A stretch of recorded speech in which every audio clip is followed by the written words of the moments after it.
dictating the wrap-up on the Butcher Benton package. I'm Lieutenant Dick Chasen. This hadn't been a routine case, and to find the answer, I've had to put a lot of little pieces together. It began on the day most cases can be called closed. It was the day before the butcher was to be executed. He was visited by his attorney, Paul Lowe, in the death house. It was at this first meeting the Butcher Benton case took its first switch. Well, that's it, Butcher. The evidence against you is so strong, the government turned down your appeal. You're a rotten liar, Lowe. You started railroading me from the beginning of the trial. And now you're still trying to throw me curves. Look, I don't blame you for being edgy, but get this straight. I didn't double-cross you. I never worked harder for a client. You mean you never worked harder for a client to get him sentenced? You were a fool, Butcher. If you hadn't tried to double-cross Squeamy, Ellis, and Joe Marcelli, they wouldn't have turned state's evidence against you. But you had to get greedy. You wanted to keep the whole $600,000 for yourself. Well, the boys got sore, and I don't blame them. It was all your idea. You planned the whole job. You hired us. When you found out I'd staged the money, you decided it was time for me to die. You got those two crumbs to turn state's evidence on me. You stinking rotten mouthpiece. We both know that isn't true, Butcher. Now, look, what's the sense in not giving me the money? It's not going to do you any good. Well, I'll have the satisfaction of knowing that none of you three crumbs are going to spend it. What about Eva? Don't you owe her something? You tell me where the money is, I'll see that she gets your share. I've got a different idea. I'm going to kill you and Squeamy and Joe. Then I'll take care of Eva myself. You thick-headed ape, you're going to die tomorrow. Remember what I said. I'm going to get you, all three of you. Even for you, Butcher, that'd be quite a trick. So long, dead man. Remember what I said. I'm going to kill you, all three of you.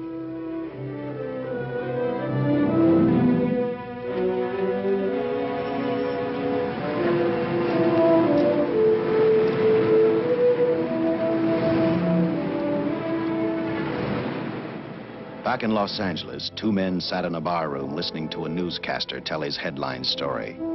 He played up big the butcher's threat to kill Paul Lowe, Squeamy Ellis, and Joe Marcelli for their having turned state's evidence against him. Squeamy Ellis didn't seem happy over the butcher's threat. Neither did Joe Marcelli. But they had figured, once a dead man, always a dead man.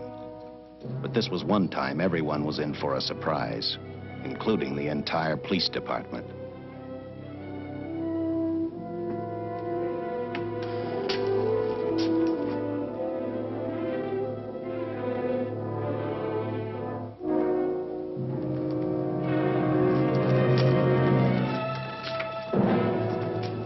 Seen the headlines, Captain? Teletype just came in from San Francisco. Butcher's execution is set for 5 o'clock this afternoon.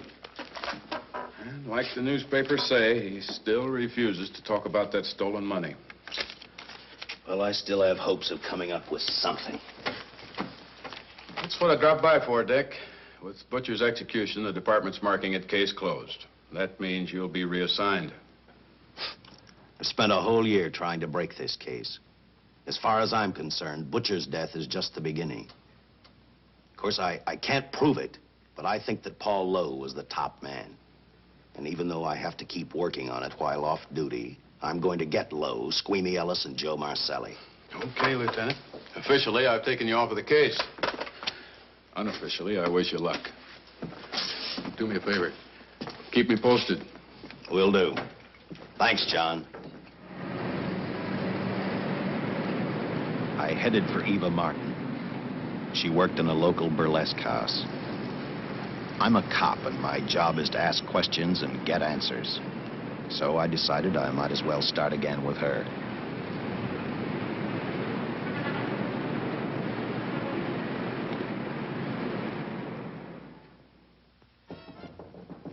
Come in. Oh. What do you want? I'd like to talk to you. Talk? You're a cop, aren't you? That's a good question. I can't even find a 3-ton armored car, let alone the $600,000, and I've been on the case a year. I've told you, and I've told you, and I've told you. I don't know anything about the money. I never did. Benton's gonna be dead in a little while. I thought it might make a difference. I never knew anything about the money. Call me dumb. I didn't even know Charles was in the rackets until the trial. Now, take it easy, kid. You're on, Eva.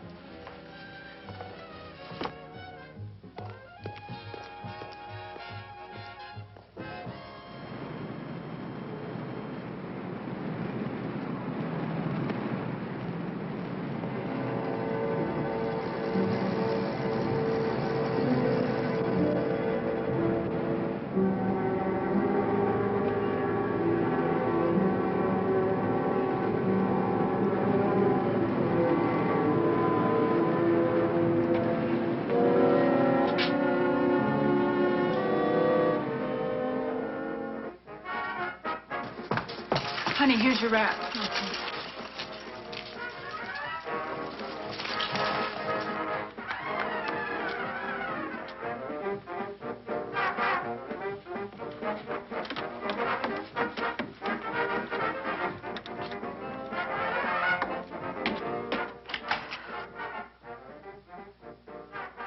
A few moments ago, Butcher Benton, without revealing the whereabouts of the $600,000 stolen in the armored car holdup, paid for his crimes against society in the gas chamber at San Quentin.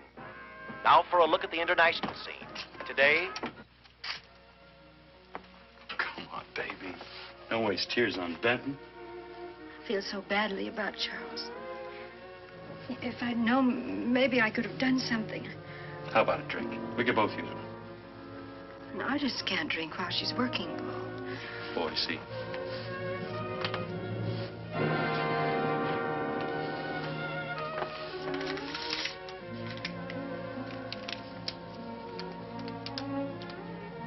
What's that? Well, now what's the matter? It's a message from Charles. He told me to open it if he died. Finale, Eva. All right. How about a steak after the show? No, thanks. Not tonight, Paul.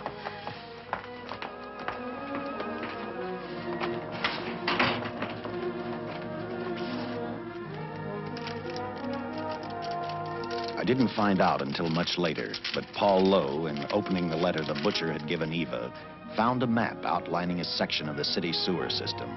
And clearly identified was the spot where the butcher had hidden the stolen payroll. He replaced it with a $50 bill. I guess he figured $50 to gain $600,000 was not a bad day's work.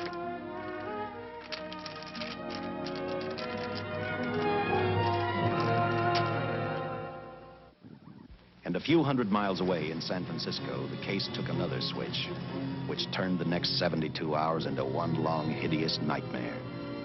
Dr. Bradshaw, a distinguished biochemist, was making preparations for a final experiment which he hoped would lead the way to a cure for cancer. He'd been successful with laboratory animals. The last step called for a human body.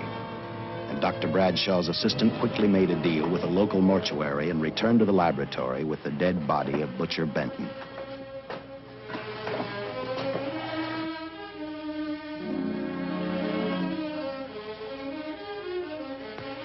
You made good time. Well, I didn't waste any. Any trouble?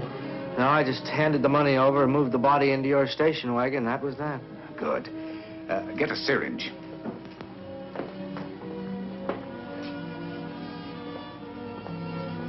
He's in good shape. Well, I hope so. We'll get other blood samples later. We'll run this one through fast. Right. Now wheel him into the machine and then raise him. Right.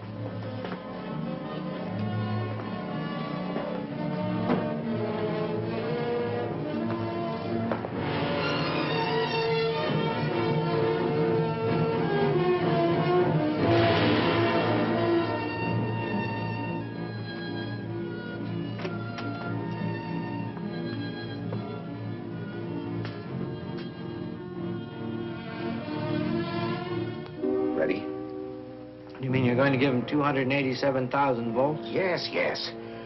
I'll get the fluoroscope set. We'll check with that before we start dissecting. Turn off the lights.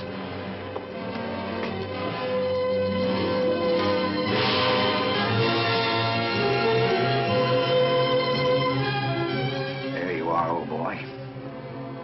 If you respond properly and my theory is sound, you'll be more famous dead than alive. Throw the switch.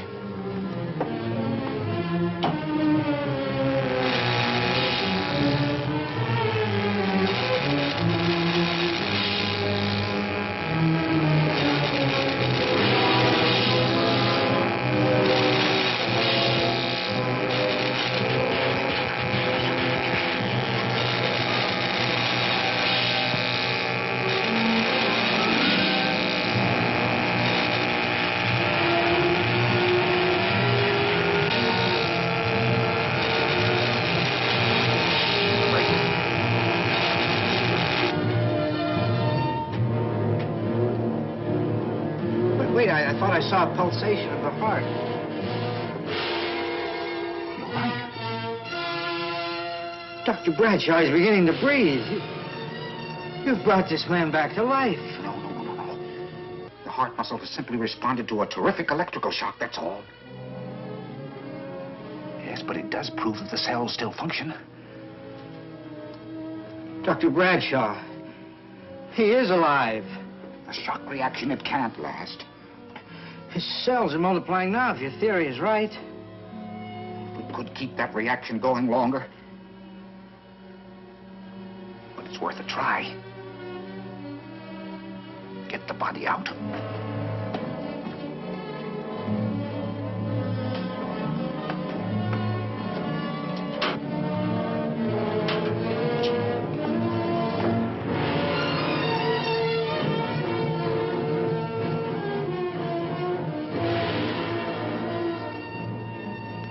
Get some adrenaline from the supply room. Some amyl nitrite, too. Hurry, hurry.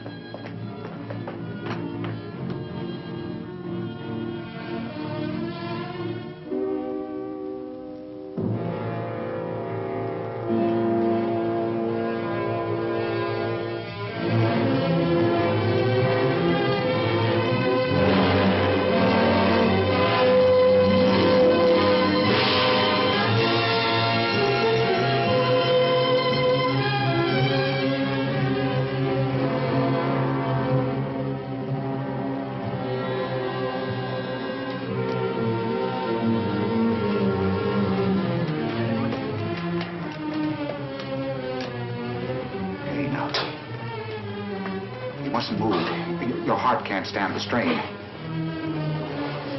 Now, you must lie still. Please, please. Easy now. Easy. Easy. You must lie. Easy, please.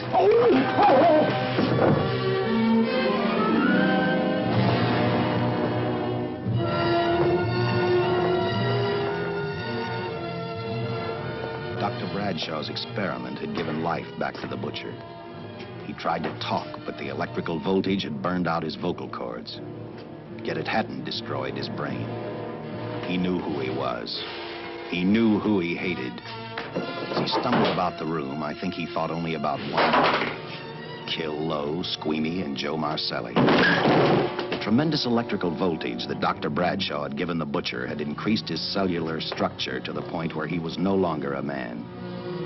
Dr. Bradshaw's experiment had created a vicious, brutal animal with an almost inconceivable amount of strength. Dr. Bradshaw must have believed the butcher's regained life would last for only a few minutes. Therefore, instead of calling for help, the doctor decided to handle his creation alone.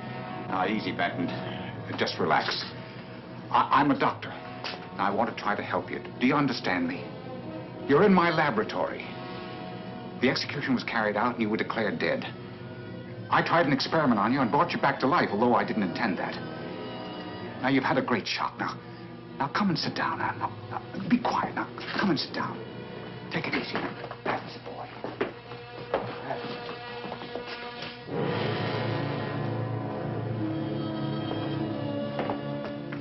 Careful. His reactions are violent. How do you explain this? Each cell must have multiplied 100 times, perhaps thousands. His strength is unbelievable. No, it's too late for the amyl nitrite. I want to get some blood samples, make some tests on him, find out what's happened. Get me a syringe.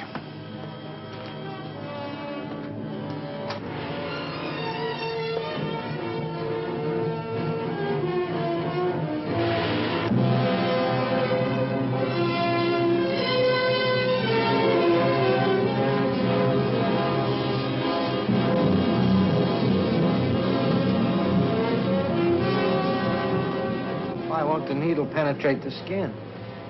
The tissue must be nearly a solid mass of cells. How are we going to get the blood sample?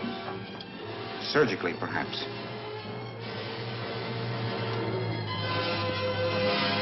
Now, take it easy. You can't leave here now. I'm responsible for your being alive.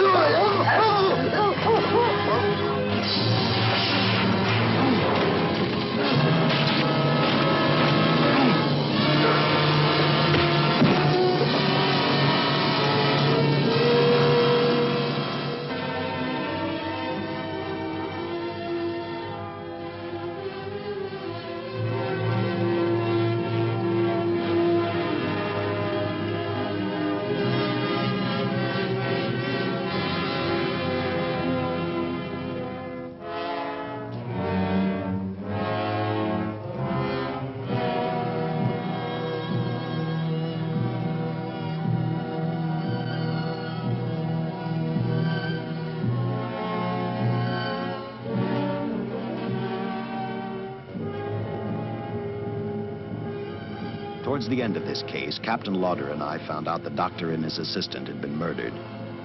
But I'm getting ahead of my story. The butcher didn't know how he had been brought back from the dead, and he didn't care. All he knew, he was alive. Then this monster-made man started thinking about Los Angeles.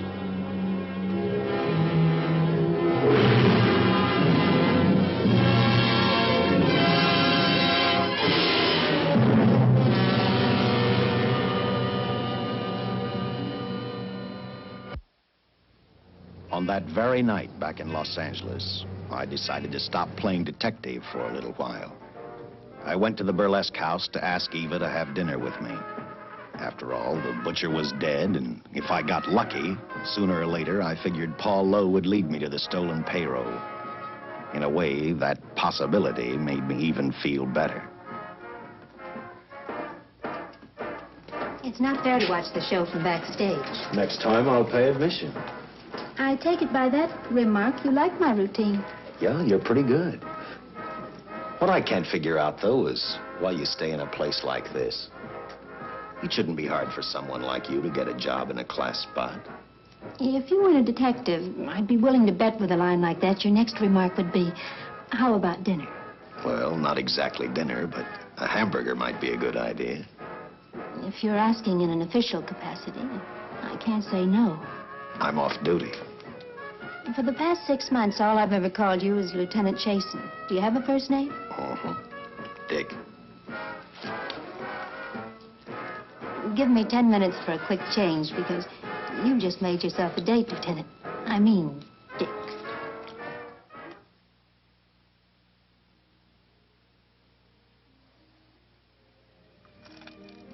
You know something, Dick? I haven't had hamburger in the front seat of an automobile with a guy in a lot of years. Well, from now on, we'll do it more often. It's funny. I always figured a policeman wasn't really a human being. I mean, unless he was arresting someone or trying to solve a case, he was unhappy. Shows you how wrong you are. In fact, everyone on the force gets fed up occasionally with the job they do. Maybe we're more human than anyone else. We see so much trouble, we get to hate the word. But as long as the world's filled with people, there'll have to be men who enforce the laws. What made you join the department? Now who's making with the questions? No, honest, I'd like to know. Well, it's really a very short story. When I got out of the Air Corps, I knocked around for a while. Well, I went to work for an oil company. One day, I went back to college on the GI Bill. Just before graduation, I noticed all about the police department exams. Seemed a pretty good thing to do with your life, so I took the exams, passed, then went on from there. If I ask one more question, will you give me a straight answer? Try me. Am I still part of the Charles Benton investigation? I mean, right now. I don't think so. As far as the department's concerned, when Benton was executed, the case was marked closed. But inside of me, that's not good enough. I don't follow you. Well, the $600,000 is still missing. And a fast-talking underworld lawyer like Paul Lowe is walking around a free man. Someday, no matter how long it takes, I'll get him and the money. Until I do, the Benton case for me is not closed. I give you my word, Dick. Charles Benton never told me anything about the money. Oh, I've been sure of that for a long time. But how did you ever get mixed up with anyone like the butcher? This trouble ever started just happened. I had a roommate who used to date Benton all the time. One day she packed and left for Chicago. Benton carried a torch for her, and he used my shoulder to cry on. First thing I knew, we were having dinner together, and a few weeks later, I was labeled by the police as this #1 suspect and Benton's girl. But it was never like that. I made only one mistake. I felt sorry for him. You mean, until he was arrested for the robbery and the killing, you had no idea how he earned a living? I know this is going to sound crazy, but I only went out with Benton a couple of times. And all we ever talked about was Madge, my old roommate. The last time I saw him, he tried to get too friendly, and that's when I told him he had the wrong girl. But like I said, I'd already made my mistake. What about the burlesque house? How do you two fit together? You sound like a lot of other people. I left a small town a couple of years ago because I won a beauty contest, and the first prize was a screen test. Da, da, da, da. After which, nothing happened? That's right. Only, it was pretty rough. And then one day I read an ad about girls wanted for a burlesque show. I auditioned and I got the job. You know something? It's like any other job. If you're looking for trouble, you can find it even in a schoolroom. Well, when the screen test didn't work out, though, why didn't you go on home? Well, first you have to have a home to go back to. My folks are dead, so Los Angeles was as good as any place else. I don't know about you, but I do 8 shows a day, and at this hour, I'm bushed. I know what you mean. Mind if I drive you home? No. And I'll tell you something else. I haven't minded anything about tonight. Not even the hamburger. I kept playing tag with Lowe. He made 4 telephone calls. 3 of them didn't interest me, but one did. The one to Joe Marcelli. I watched Joe head for his meeting with Lowe, and for some unknown reason, I began to get the feeling that this case was finally about to explode in my favor. You see what I mean? Well, look at that, will you? I seen him stagger on 2 legs, but he's doing it on 4. Shut up, you flea bag. Well, look who's calling names. At least I ain't a squealer, a stoolie. I warned you before. All right, Harry, that's enough. I'll take care of him. I want to talk to him. Okay, Mr. Lowe. But any future business you've got with this psycho, take care of it upstairs in your office. He keeps showing around here, sooner or later he's going to get slugged, cripple or no cripple. All right, shut up, Jim. Sit down.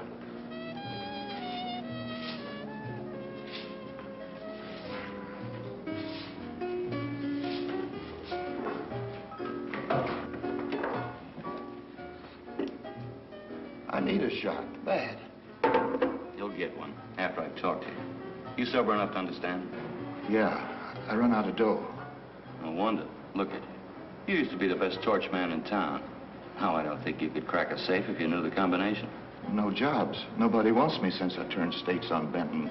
That's your doing. You taught me. All right, quit crying. I got a job for you. If you can stay off that stuff long enough. You know I can if I've got a job. How much? What is it? There's $2 grand in it for you. Where? Right near where he pulled the job. Interested? $2 grand ain't much out of 600,000. There'll be other expenses. Besides, that money's plenty of. Now, you want it or do I get another boy? I'll do it. How soon do you want me to go to work? Set it up for tomorrow night. Call me before noon. I'm going to the races. 1. And that's all. The job's over.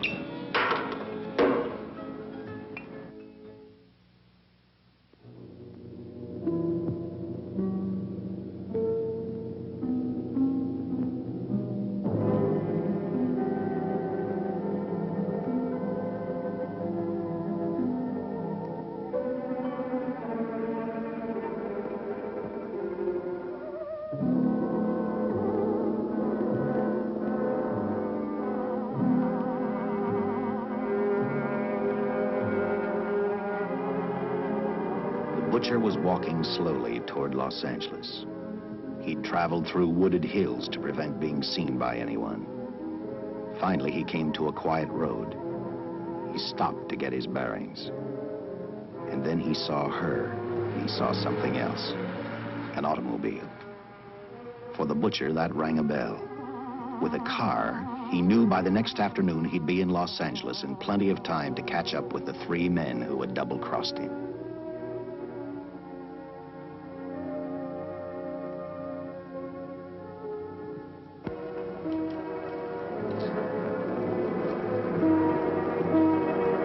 Well, see, you're a real gentleman to be helping strangers in distress. I hope you don't mind me using the babe here as bait. Quite a dish, isn't she? But that's what she gets paid for. Bait, that is. Yes, sir. She's a real shaker artist of my outfit. Carnival man myself. Just call me Connie. Yeah. Well, friend, we're in a little bit of difficulty here. Got a flat tire, brand new car, no tools in the back. Why, some of these dealers make my carnival grifters look like babes in the woods.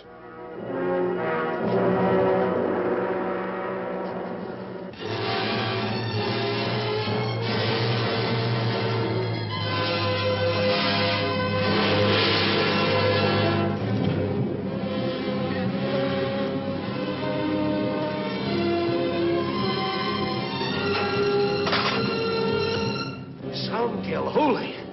Say, who you with, friend? Let it down. Let it down. No matter who you with, friend, believe me, I can do better for both of us. I'll make a fortune for the both of us. Oh!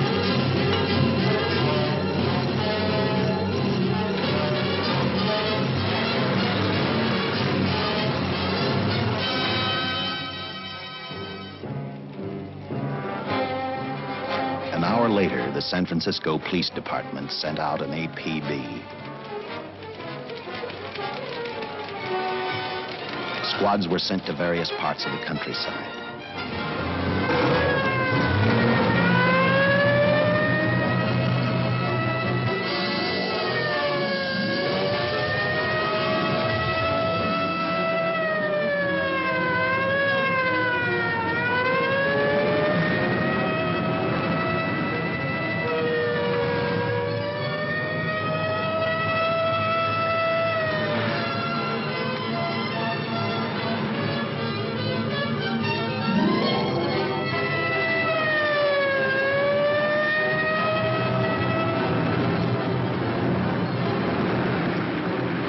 Roadblocks were thrown up to catch the cold-blooded killer the hysterical girl had described. Each squad kept reporting back to Central Headquarters, and each of their stories was the same. So far, none of them had spotted the car the killer was driving. Orders were given to shoot to kill, because from the girls' further accounts, they realized they were dealing with a maniac.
I trust that this information will answer all of your questions. If I can be of any further service, let me know.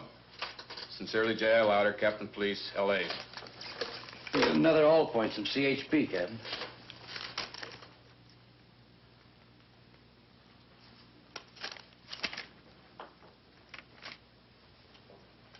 These reports sound like they come from a bunch of loonies. You sure do. There it is. Sergeant. Yeah. I want Lieutenant Chasen to look these over as soon as he comes in. All right, Captain. The next morning, I read the stories of the brutal murder of the 2 police officers. I also read the witness's statement about the bullets having no effect upon the killer. I felt sorry for the witness, and I thought about how easily a person's mind can become confused when suddenly they receive a brutal shock. I didn't believe a man existed who could not be stopped by a slug from a .45. Good morning, Captain. You and the rest of the force are going on 24-hour duty.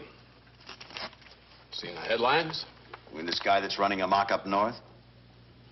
Yeah, the latest report, he's killed 2 police officers. Made a getaway in a green coupe heading south. I've got a hunch this killer's gonna be our baby. He could be in town right now. Yeah. You better get started, Lieutenant. Okay. Any new leads on that hold-up money? I think the girl can probably be counted out. If any of the others are wise, they're keeping mighty quiet. Well, let it ride for now. The whole force is gonna be on the spot until we catch this killer. The newspapers will have a field day.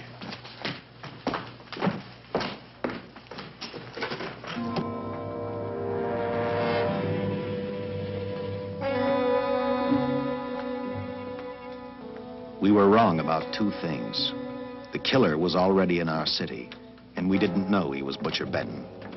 He headed straight for Eva Martin. He went to her dressing room to get back the map he had left in the envelope with her. He wanted first to check his money, then catch up with Lowe and the others.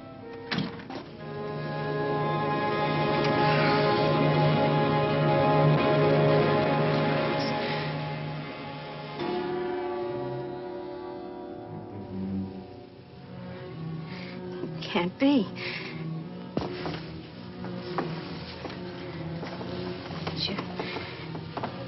You do look like him. Only different somehow.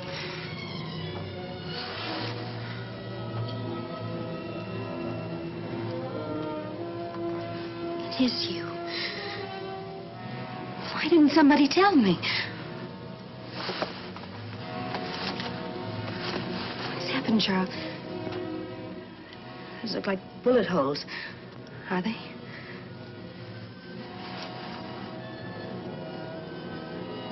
There isn't even a mark.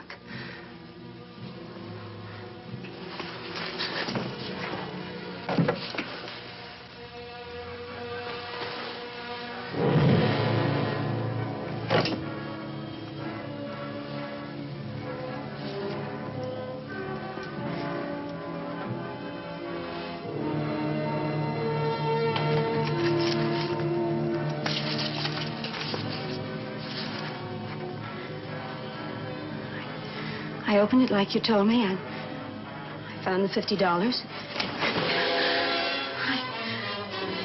I didn't know why he left it. Oh, Paul didn't know why he was here.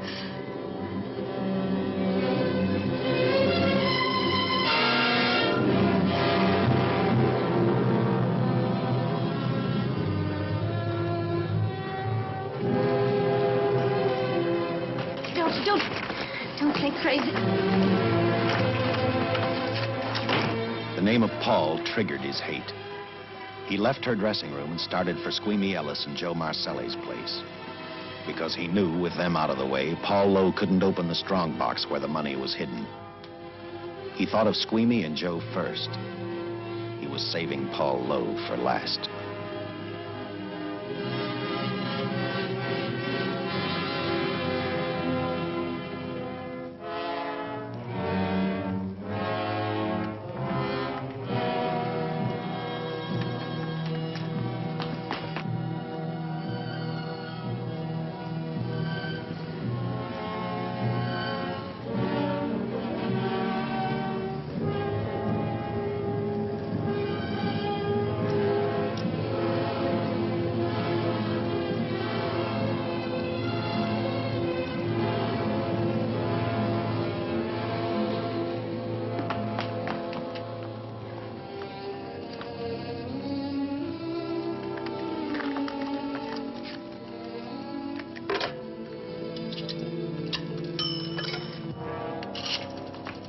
Hey, Eva, can I borrow your eyebrow pencil?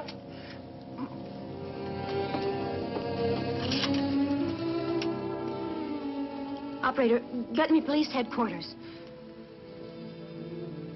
Lieutenant Chasen, please. When do you expect him? Well, tell him Charles Benton is alive, and even bullets can't stop him. I'm not crazy.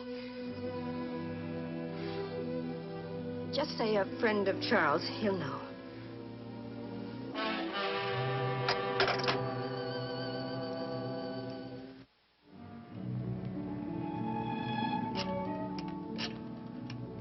After leaving a message for me, Eva telephoned Squeamy Ellis. She tried to tell him the butcher was alive and on his way over to kill him. Squeamy didn't believe her, and in a way you couldn't blame him. Who in their right mind would believe a man had returned from the dead? What Squeamy actually believed was that the butcher, before his execution, had hired a killer to carry out his threat.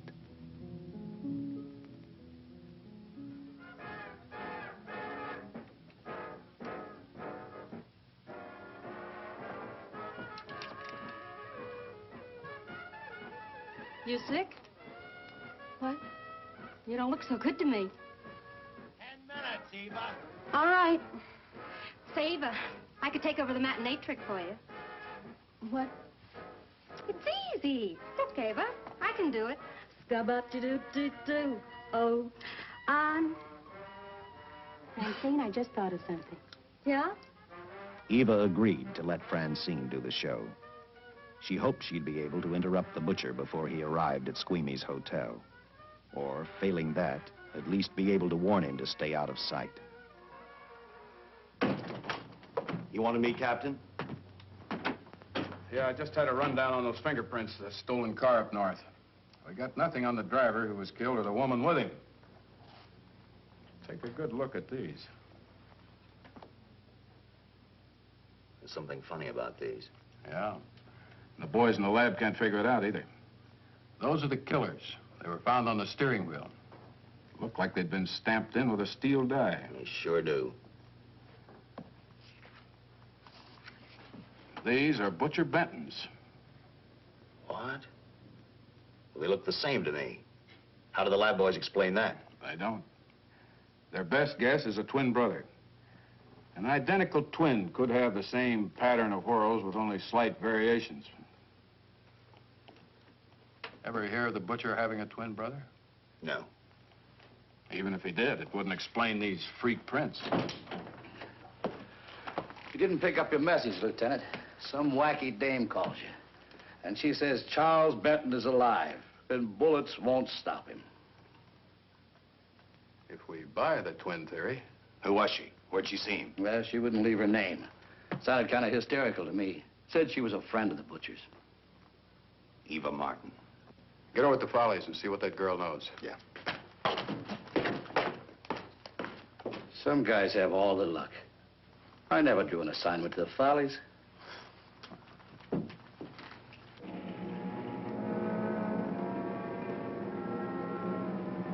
Meanwhile, the butcher headed for Squeamy's hotel. He didn't seem to be in any particular hurry. Actually, he seemed like any normal person, on his way to work or on his way home.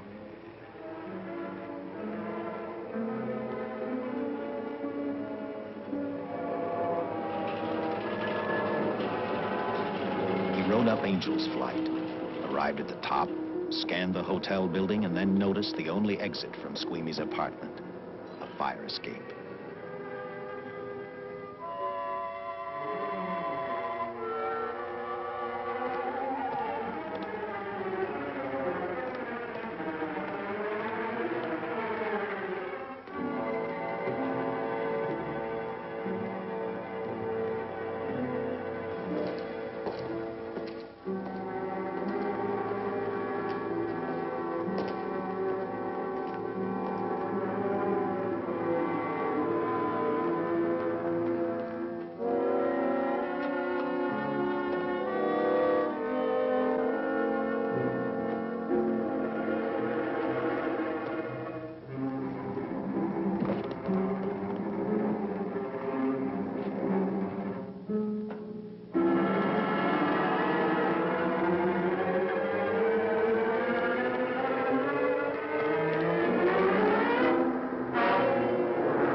butcher was figuring his next step.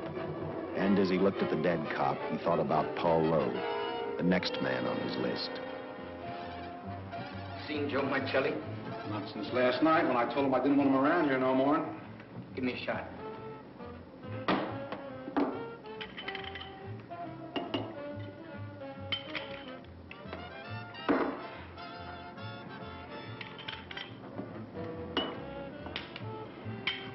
Look, I need help. Just found out that Benton's hired a killer to get me. He's after Joe, too. Well, then drink up and get out. I don't want no trouble around my place. You're a real pal. Drink up and get out, I said.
Operator, get me the police.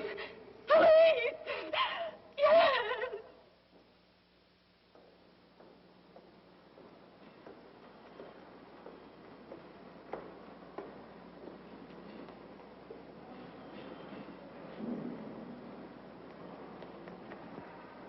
What's happened?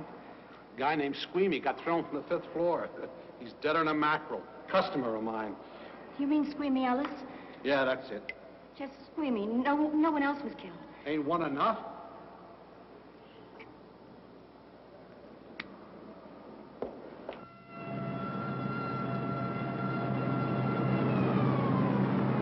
I tell you, the bullets never even phased him. He must have been wearing a bulletproof vest. God help us when the papers get a hold of this. Keep an officer on duty here till you hear from me. We'll get a stakeout on Joe Marcelli. I'd like to talk to Joe. Lauder, I'm going to call San Quentin. Suppose Benton is alive. Every available man's been put on the case now. Yes, sir. All right. All right. Anything new? Report on Dr. Bradshaw, owner of the station wagon. The San Francisco police located his laboratory in the basement of an electrical power receiving station. Bradshaw, what's he know? He's dead. And another man, too, his assistant. The lab is a shambles. But now we're getting some action from San Francisco. Benton's body never arrived at the mortuary where it was supposed to go. An attendant there finally broke down, admitted he picked up some quick cash by handing the body over to a man he was unable to identify. The man was driving his station wagon. Blasted man, the chief's on my neck, and the commissioners are on his, and the mayor's on theirs. Now, am I supposed to tell them that our killer is a dead man? They found a notebook in Bradshaw's lab. It ties his experiments in with a Professor Dwiggins at Caltech. I hope to hear from Dwiggins soon. Captain, report from the valley on a hysterical woman. Reports the presence of the killer. There's the location. Let's go.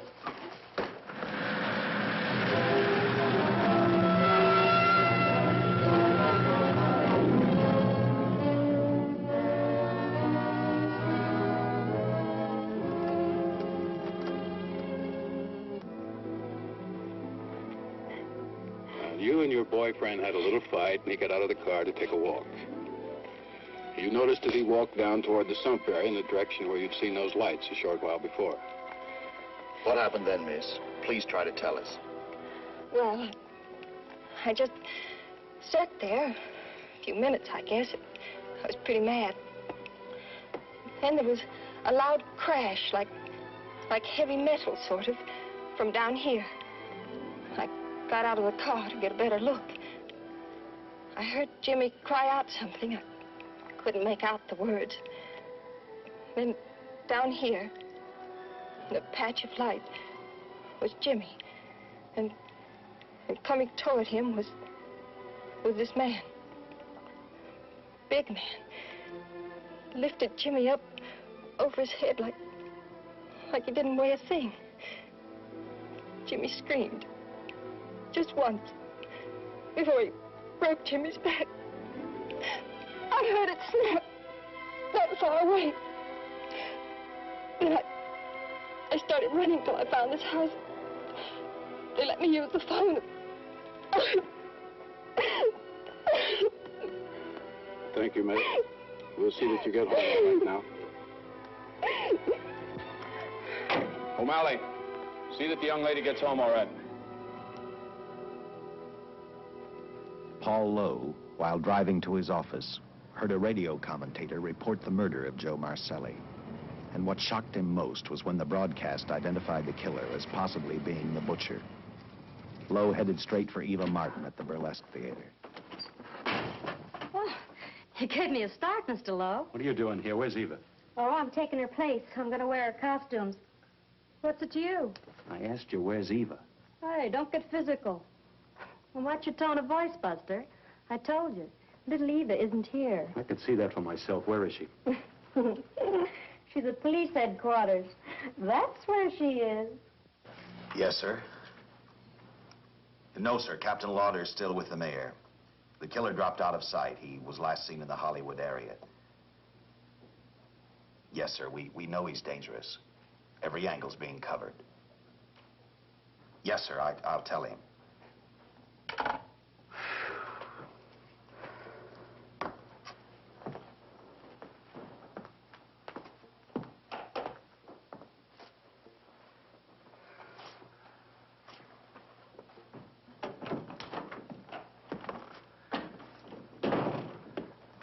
Here, see how these fit.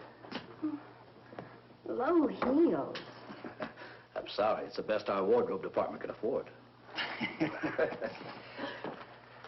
Any idea how soon the captain will be back? Now, look, I'm going to see the captain. I'll have to wait here all night. Paul. Paul, Charles killed Squeamy and Joe. Joe, too? Benton? He's alive. I saw him, but nobody will believe me. I'm checking it. My guess is whoever killed them is on the trail of the money, Lowe. Now, maybe you better start talking if you know anything about it. I don't know anything. Did the butcher have a brother? No, no brother. It was Charles. I saw the tattoo on his arm.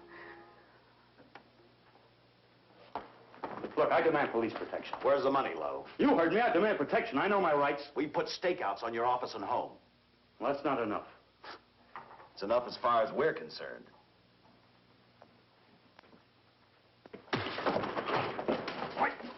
Now you gonna book me, Sergeant? Then throw away the key.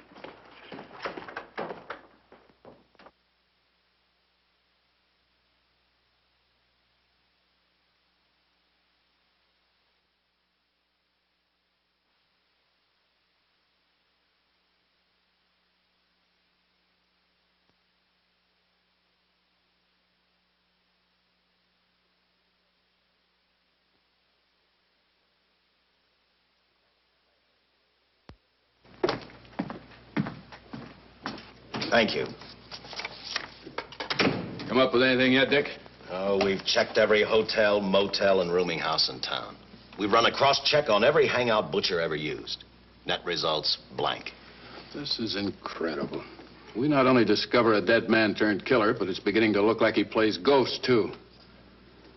He's somewhere in this city, and if we have to take it apart brick by brick, we've got to get him. I may be way off, but I think Paul Lowe could tell us a lot. Maybe. But it's a cinch he's not going to. Well, suppose he had no alternative. You better grab some coffee. Your mind's beginning to play tricks on you. No, now, wait a minute. When Lowe came to us for police protection, it was because he was scared stiff the Butcher would add him to the list of Squeamy Ellis and Joe Marcelli. Go on. It figures, too. When he slugged the sergeant, he knew we'd book him right away. Oh, this Lowe's a pretty cute character. But we can play the same game. You mean we'll threaten to release him? Well, not exactly. You tell him you realize that he was excited, that throwing the punch was accidental. Tell him we're not going to make a charge, that he's completely released. Lieutenant, you know we can't do that. Lowell made his first mistake when he hit the sergeant, and that'll get him a year. As far as the department's concerned, at least it's a small victory. If my hunch is right, Lowe won't want to be on the streets with the Butcher looking for him. And he may talk, and talk a lot. Enough maybe for us to get rid of him permanently. Even lead us to the Butcher. If he's frightened enough, that might work. But if it doesn't... No, Dick, I'm not going to release him. I want him out of my way so bad I can taste it, but not bad enough to be responsible for getting him killed. The good thing about that, Captain, is the fact we know it, but Lowe doesn't. Let's give it a try. All right, Lowe. Come on out. I think you'll find everything in there. You're free to go, Mr. Lowe. Wait a minute. Who do you think you're kidding? You arrested me for assaulting an officer. Court, I'll plead guilty. With luck, I might get off with 6 months. For a lawyer, you're forgetting a very important point. If no charge is made, there's no trial. It was a tough day for everyone. We figured your nerves were on edge, and when you threw the punch, you didn't know what you were doing. I've squared everything with the sergeant. It's all over, all forgotten. Yeah? Why'd you bring a stenographer? Simply because I wanted a record of our conversation at the time of your release. Okay, Lowe, let's go. Oh, wait a minute. Once out on those streets and I'm a dead man. You let me go, you'll be responsible for murder. Oh, come off it, Lowe. You're imagining things. You know the Butcher threatened to kill me. You set me free, he'll do it. Well, that's just a risk we'll have to take. But the way I look at it, Mr. Lowe, you'll be okay. Look, Captain, I'll make a deal with you. You keep me here, and I'll tell you how to recover the money. Maybe even catch the Butcher. No deals, Lowe. You'd probably tell us anything just to stall for time. Come on, let's get out of here. Now, wait a minute. All right. I'll tell you the truth. Start taking this down. I, Paul Lowe, hired Butcher Benton, Squeamy Ellis, and Joe Marcelli to pull off the armored car holdup. And then Lowe continued with his confession. He told us about finding the map. He showed us the exact location of where the Butcher had hidden the stolen payroll. And he gave us a most important answer. The explanation as to how the Butcher was able to elude detection. His means of escape was the sewer system beneath our city.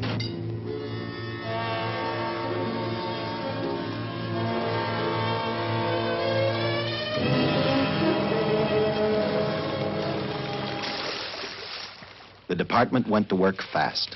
Every police squad in the city was detailed to cover a specific area.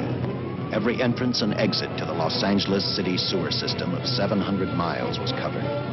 Captain Lauder and I, along with several other squads, headed for the entrance where, according to the map, Butcher had hidden the money.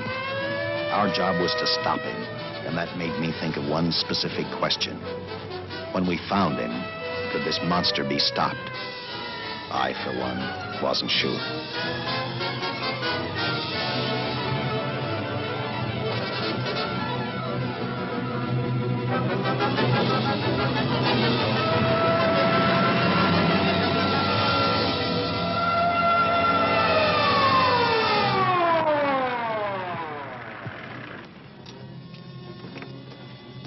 Everything all set, Lieutenant?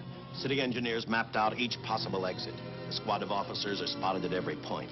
If the Butcher can be caught, now's the time. Well, after I talked to Caltech, I called on the fire department for a little help. The professors thought a flamethrower might stop him. Flamethrower? I suppose their boys have had a chance to join our squads by now. See, we have one with us here. Have you thought about what'll happen if this doesn't work?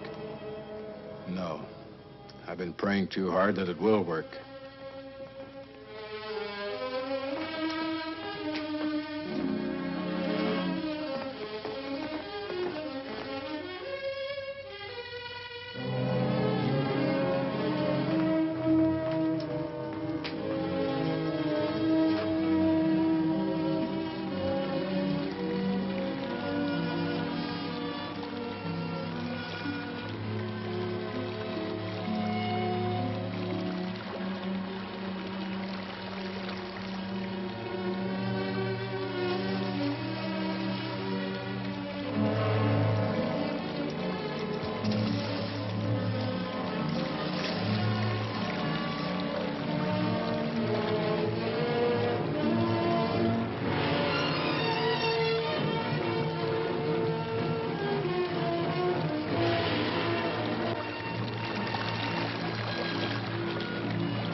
This is where we split up.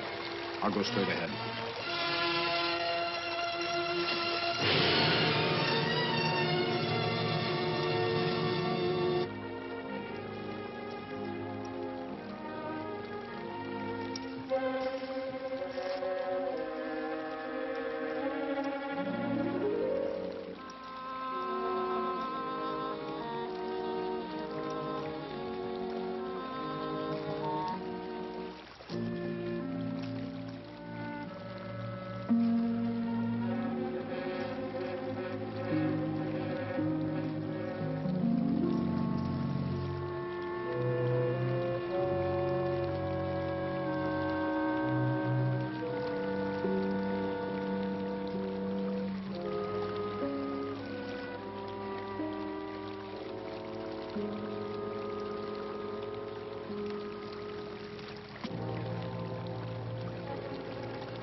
If this map's right, we're off our course.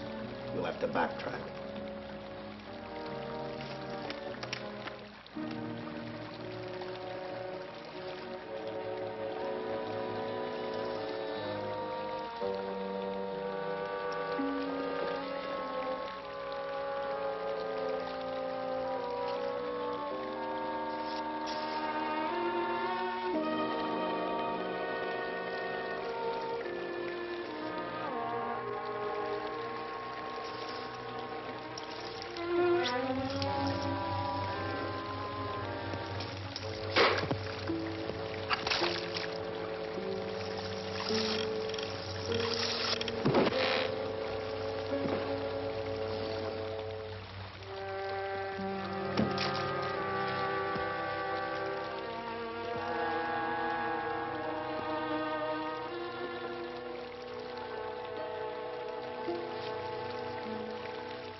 And the tremendous shock of electricity that brought the butcher back to life destroyed him.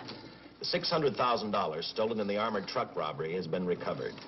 Case closed. Well, here are the scientist's comments for your records. I had to fill in a few spots with my own guesses, but I guess that's about the size of it. Did you get any sleep? Oh, some. Not much. How's the girl today? Well, I called the hospital about an hour ago. She'd gone. Gone? Where? Well, she told him she was a working girl and that she'd been away from the job too long already. Quite a girl. Yeah. Say, how about that time off I've got coming? 48 hours, beginning right now. Get some rest, Dick.